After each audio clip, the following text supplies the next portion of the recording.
Hola amigos, buenas noches. Estamos, tardes, noches.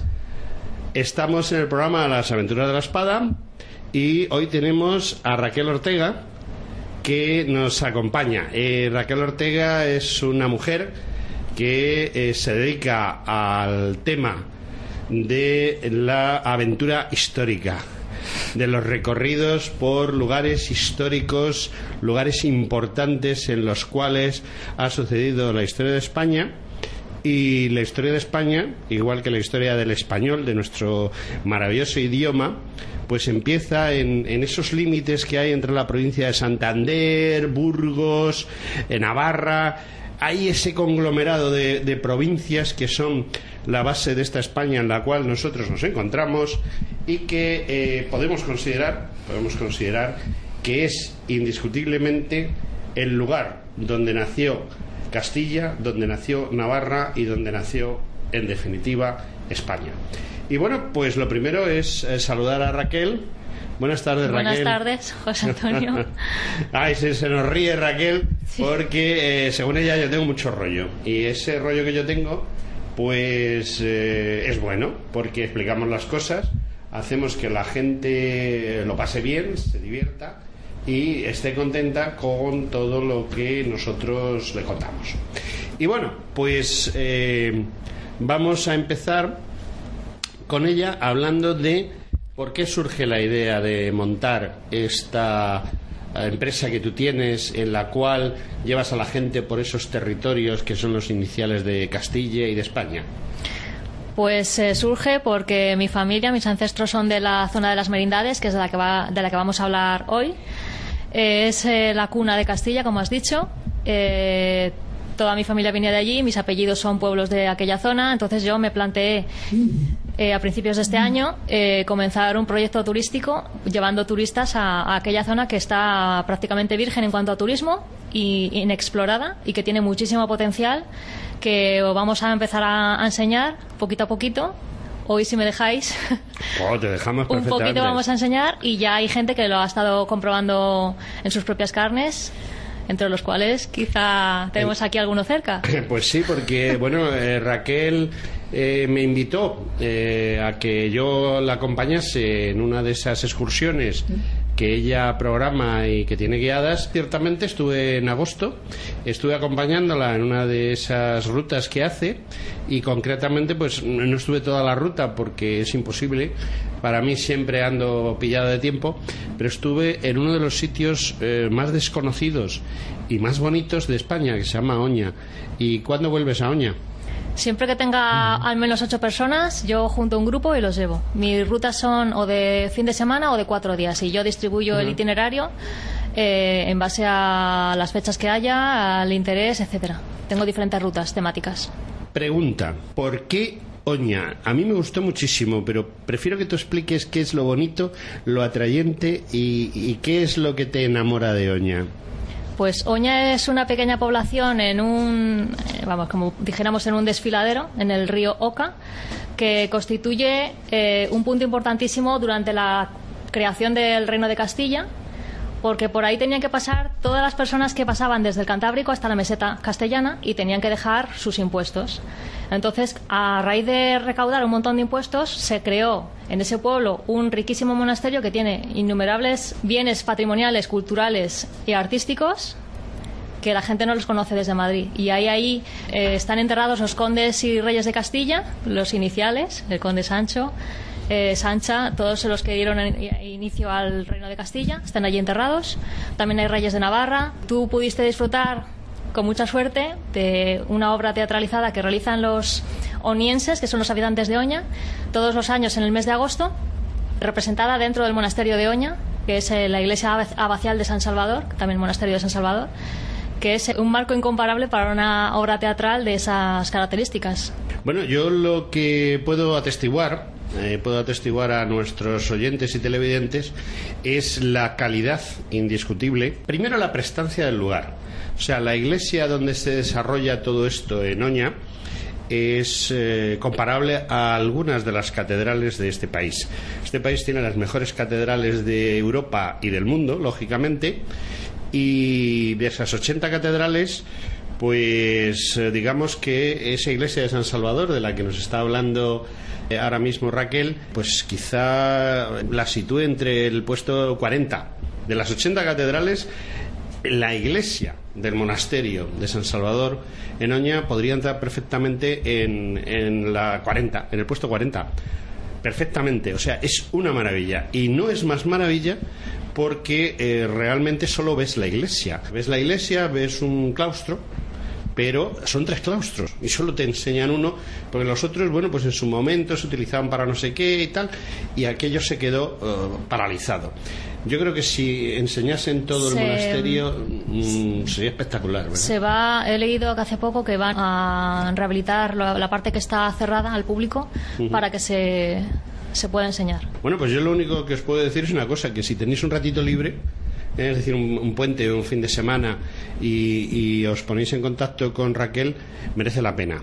Pero no solo es Oña, ¿qué más tenemos? Pues tengo visitas de 4 días que recorremos un montón de pueblos, por ejemplo, Frías, Tobera, Pedrosa de Tobalina, Oña, lugares secretos como la cueva de los portugueses, que la gente no lo conoce y está en una cuneta de la carretera, Acrópolis, el pueblo de Medina de Pomar con su castillo, el monasterio de Santa Clara, el Museo Histórico de las Merindades. Es que hay tantas cosas. Es Espinosa de los Monteros con la ruta heráldica, hay es un pueblo que tiene un montón de edificios medievales, castillos, casas blasonadas, torres, el monumento natural de Jugareña, entramos en la cueva y ermita de San Bernabé también les hago rutas de senderismo por sitios escogidos estratégicamente, que tienen unas vistas espectaculares. O sea, no van a atravesar un parque normal y corriente, no van a ver cosas espectaculares. Pues atravesamos bosques de hayas, pinares, para luego acabar mirando desde encima de un acantilado a 1000 metros de altitud sobre el nivel del mar. También hay un montonazo de cuevas por allí, montones de cuevas y simas.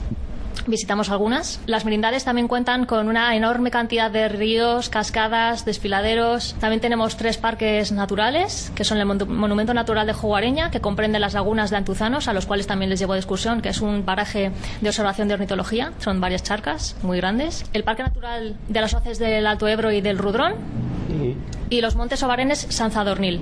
Entonces, entre esos 3 enclaves naturales se distribuyen mis rutas. Recorremos también el Valle de Mena para visitar iglesias templarias como pueden ser Santa María de Siones, Vallejo de Mena, caminos medievales como puede ser el Camino Real de las Enderrozas, puentes medievales muy conocidos como el de Frías. En general, todo lo que hay allí es historia, patrimonio cultural, natural.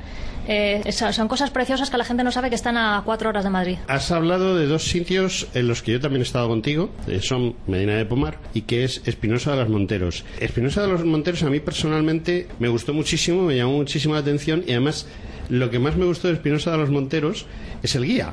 O sea, no es que me gusten los hombres, pero lo cierto es que el guía es portentoso. Quedamos con él, recuerdo, en la puerta del ayuntamiento. Nos estuvo explicando la localidad. ¿Puedes explicarnos lo que es la plaza principal, donde está la iglesia? Un tema climatológico también muy importante en esa zona. Y ya se metió con los escudos. Y al que le guste la heráldica, y las construcciones principio medievales de la época románica. Es la localidad de Burgos, por detrás de la capital, con más bienes declarados bien de interés cultural.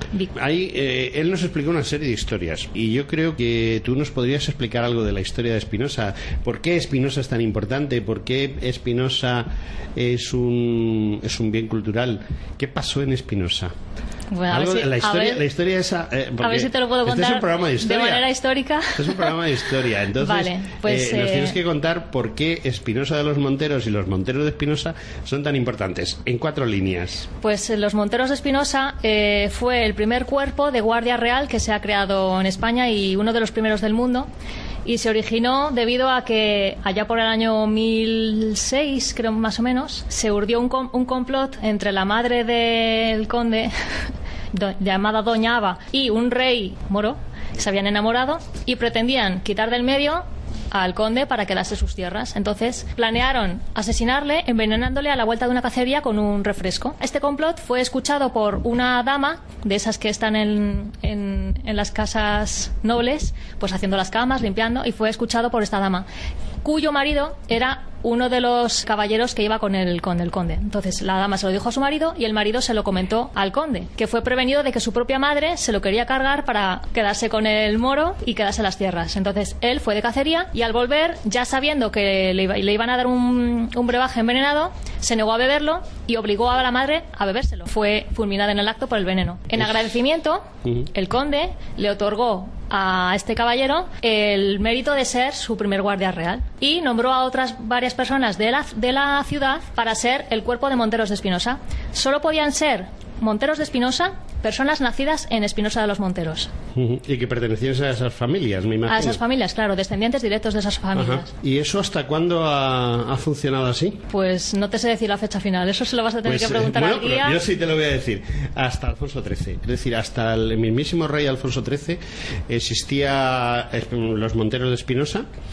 Por supuesto, con el paso de los años y llegando al siglo XX, pues las funciones de los monteros pues fueron cambiando, porque ya no hacía falta que una persona durmiese tumbado en la puerta del dormitorio del rey. Y bueno, pues fueron desarrollando otras funciones y ahora mismo existe en la Guardia Real una compañía, la de Monteros de Espinosa, en la cual yo tengo el gusto de tener el distintivo de permanencia, porque en su momento yo serví en la Guardia Real, en varias ocasiones lo he comentado, y he estado con ellos pues haciendo las labores habituales de la compañía Monteros de Espinosa, que sigue estando en la Guardia Real, pero claro, ya hace otras cosas, o sea, desfila, están los desfiles, presentación de cartas credenciales, más una labor visual, que se vea que existe algo bonito, que es la Guardia Real, aunque también hacen funciones de prevención de los posibles problemas que pueda haber en Zarzuela. Es decir, hacen guardia exterior del Palacio de la Zarzuela y alguno de sus miembros, con el paso del tiempo, pues acaba siendo de la escolta personal o puede estar implicado en otros temas de la Guardia Real. Y bueno, hemos hablado de los Monteros de Espinosa y Espinosa de los Monteros. Yo cuando estuve allí contigo vimos un montón, perdón por la expresión, de escudos heráldicos. ¿Qué nos puedes comentar de esos escudos? Porque hay algunos que son únicos, o sea, el tamaño, la forma, la expresividad. Hay un edificio únicos, que se llama el Palacio de Chiloeches, que está en la plena plaza principal de Espinosa de los Monteros, que se llama Sancho García. Es un escudo enorme en el frontal de un edificio. No se puede acceder al interior porque es de propiedad privada y representa pues el escudo de la familia nobiliaria de los Garza, creo que se apellidan Garza, y es impresionante verlo de cerca. Sí. El guía te explica pues cada figurita, cada motivo, las estrellitas, los escudos, todo. Si está tumbado para un lado significa que fue bastardo, la familia bastarda, o que están rindiendo pleitesía hacia otro edificio que esté cerca, como inclinándose. Te voy a proponer una cosa. Vas a decir que soy muy atrevido, que propongo cosas muy, muy especiales, pero una de las ideas futuras para el año próximo, para el 2020, de esta emisora es crear unos cursos a semejanza de los cursos del Instituto de Historia y Cultura Militar, en el cual yo soy ponente. Pues yo soy ponente de antigüedad, o sea, desde el año 92, y se hacen una serie de cursos que, por desgracia y por problemas económicos de la administración del Ministerio de Defensa, cada día están más separados y cada día son más cortos. Y una de las ideas que tenemos aquí es hacer esos cursos para nuestros oyentes, para nuestros televidentes, y bueno, pues hay que, si yo hago un curso de heráldica en el cual voy a explicar la historia de la heráldica, y bueno, pues daremos un diploma oficial, ya estamos tratando el tema para que sea autorizado ese diploma oficial, pues habrá que hacer prácticas, ¿no? Todo el mundo hace prácticas cuando hace un curso. ¿Y qué te parecería si nos saliésemos, digamos, entre comillas, para hacer esa excursión práctica de heráldica en las merindades? Porque es pues la cuna de la allí tenéis de la nobleza, ¿no? Muchísimo para buscar, porque cada pequeño pueblo tiene su propio castillo, su propio palacio. Incluso hay pueblos que tienen 15 palacios. Había varias familias nobiliarias por aquella época, pues los más importantes son los Velasco y los Salazar, que son los que dieron nombre al castillo de Frías, al castillo de Medina de Pomar y a muchos otros castillos. En cada pocos pueblos hay un castillo que se llama Torre de los Velasco, porque tenían montones de torres, y sus escudos pues han ido variando con el tiempo y están por allí pues todas las diferentes variaciones De hecho, los puedes consultar en el Museo Histórico de las Merindades, que se va precisamente de estas familias y de cómo se ha generado toda la comarca en sí, porque las merindades viene por el término merino, que el merino era la persona que representaba al rey en esos territorios, pues podía cobrar impuestos, ejercer como juez, promulgar leyes, proteger, era como un representante completo, y por eso se llama merindades. Bueno, pues seguimos adelante contigo. Tenemos la mesa, eso nuestros oyentes no lo pueden ver, pero la mesa del estudio Blas de Lezo está completamente cubierta de material informativo sobre las merindades, sobre el norte de la provincia de Burgos, sobre el románico de Burgos. Nos ha hecho un despliegue aquí impresionante nuestra amiga Raquel. Raquel, ¿cuáles son los próximos días que tienes previstos hacer nuevas visitas? O sea, en octubre, noviembre, diciembre, ¿qué tienes previsto? Tengo previsto hacer un viaje especial de tema místico, meditación y misterio en el Puente de los Santos. Bien. Especializado con unos lugares que yo he escogido especiales para este viaje. Ajá. Entre los cuales están la ruta del Santo Grial, que le llaman así porque se rumorea, según la leyenda, que pues esas iglesias están relacionadas con supuesta relación con el Santo Grial. Serían San Pantaleón de Losa, Santa María de Siones, Vallejo de Mena y la zona de Criales, Quincoces de Yuso, etcétera. Toda esa zona la recorro en esta ruta y otros lugares adyacentes que ya he visitado con otras rutas. Estamos hablando de noviembre. ¿Y en octubre? En octubre tendría la ruta de Carlos V, que sería del 17 o del 18 al 20 de octubre. 17, si se apuntara gente. Ajá, muy bien, muy interesante. ¿Y en esa ruta que veríamos? Es una ruta que recorre un poquito de todo lo que he comentado hasta ahora, pero por las tardes recortamos un poco de tiempo para poder disfrutar de las fiestas de Medina de Pomar, que son muy conocidas, donde se disfraza todo el pueblo de medievales y hacen una representación como la entrada del rey Carlos V en Medina de Pomar, donde estuvo alojado unos días en su camino hacia el monasterio de Yuste. Cuando venía desde Flandes, ¿no? Primero paró en Laredo. En Laredo es donde desembarcó, ¿no? Claro, estuvo un tiempo en Laredo y luego bajó para Medina de Pomar. Creo que sí, Medina de Pomar es el punto álgido, pero, por ejemplo, Frías es otro sitio que a mí me gusta. Frías es uno de los lugares que más impacta a los visitantes. Ajá. Por la espectacularidad de, según llegan, ya ven, por la carretera ya ven en lo alto de una loma que se llama La Muela, que es una loma de roca donde está construido el pueblo encima, y tiene a un extremo el castillo y a otro extremo la iglesia de San Vicente, y se ven desde lejos. Entran por el puente y ven a la izquierda el puente medieval, que también es espectacular, uno de los más conocidos de España y uno de los primeros que empezó a cobrar impuestos para atravesarlo. Y ya entramos al pueblo y es todo medieval, con las calles son de piedra, tiene casas colgantes como Cuenca. El castillo es espectacular desde abajo y desde dentro y desde arriba, porque se pueden subir a las almenas y hacer fotos al pueblo desde arriba. Y luego también podemos entrar a la iglesia con una visita guiada, que también por dentro es espectacular. Las vistas desde arriba hacia alrededores es el Valle de Tobalina y también es impresionante. Ya te da una idea de el potencial que tenía aquel reducto como punto defensivo, porque todo el mundo que se acercara por abajo le veían kilómetros a la redonda.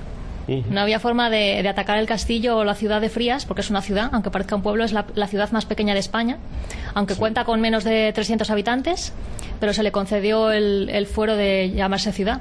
Tenemos un problema, el invierno, catastrófico invierno en Burgos, hace un frío. Nunca he pasado yo en ningún lugar de España tanto frío como en Burgos, pero claro, es el mes de diciembre, el mes de enero, quizá el mes de febrero. ¿Vas a cortar ese mes de enero, ese mes de febrero, supongo?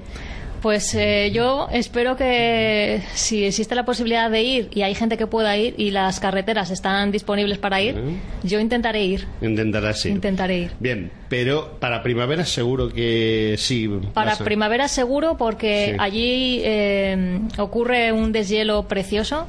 Las cascadas aumenta muchísimo su caudal, se ponen todas impresionantes de agua, y tengo también una ruta especial para la ruta del agua, que le llamo yo, donde vamos a recorrer pues todas las cascadas de la comarca o las que más se puedan visitar. Y es otra ruta temática de las que tengo varias. Mi opinión en este asunto es que a todos mis visitantes les emplazo nuevamente, y desde luego a ti te pienso emplazar de cara a esa primavera maravillosa que se supone que va a estar llena de agua y de cascadas, ¿no?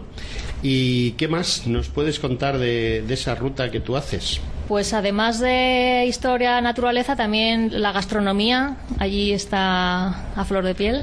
Uh-huh. También tenemos ruta gastronómica, hay muchísima producción de carne, de quesos, lácteos, productos de la huerta. Tenemos allí la única denominación de origen de lechugas de España, que es lechuga de Medina, de Pomar. Ah, eso sí que es desconocido para mí. Sí, sí. Cuéntame, ¿qué es eso de la denominación de origen de una lechuga? La única lechuga con denominación de origen, la lechuga de Medina de Pomar. Se cultiva en Medina de Pomar, en los campos de alrededor. ¿Cómo es esa lechuga? Pues no tiene el troncho blanco, es completamente verde. Y tiene la hoja como más redonda, más gorda. No es la típica larga de oreja de burro. Bueno, ahora está el tema de la manzana reineta. También es una zona muy propia de manzana reineta. En verano, imagino, ¿no? De sidra. También ha habido un poco de controversia porque hacían chacolí, pero la marca chacolí no se puede fabricar fuera del País Vasco. Entonces tenían una marca que era Chacomena, que se hacía en el Valle de Mena, ¿vale? Pero lo han tenido que cambiar el nombre por motivos de conflictos con las marcas. Entonces, también hay muchísimos cultivos de cereza muy conocidos. La zona no es propiamente Merindades, pero cerca de las Merindades está el Valle de Caderechas, que es bastante conocido por sus cerezas y sus manzanas reinetas. Espinosa de los Monteros por quesos, mantequillas, sobaos pasiegos y mucha carne de ovino, vacuno, porque allí los prados son verdes todo el año y están comiendo pasto de calidad a diestro y siniestro. También tengo también ruta de buscar naturaleza, ruta salvaje. Tenemos lobos, corzos, jabalíes, muchas aves rapaces, y a mí me llama la atención mucho los caballos, y allí en el monte hay caballos que están libres, no son salvajes porque tienen un dueño, pero son impresionantes cuando te los encuentras de cerca porque es una raza que se llama el hispano-bretón, que los ves de cerca e impresionan porque los machos pueden llegar a 1000 kilos, las hembras a 800 kilos. Sí, son animales muy grandes. Te encuentras un bicho de esos en el medio del monte que te viene a saludar a ver si tienes una zanahoria porque son dóciles, y te quedas delante de un bicho de 1000 kilos, asusta un poco, pero son simpáticos. Y bueno, pues ya no nos queda nada más que despedirnos de Raquel.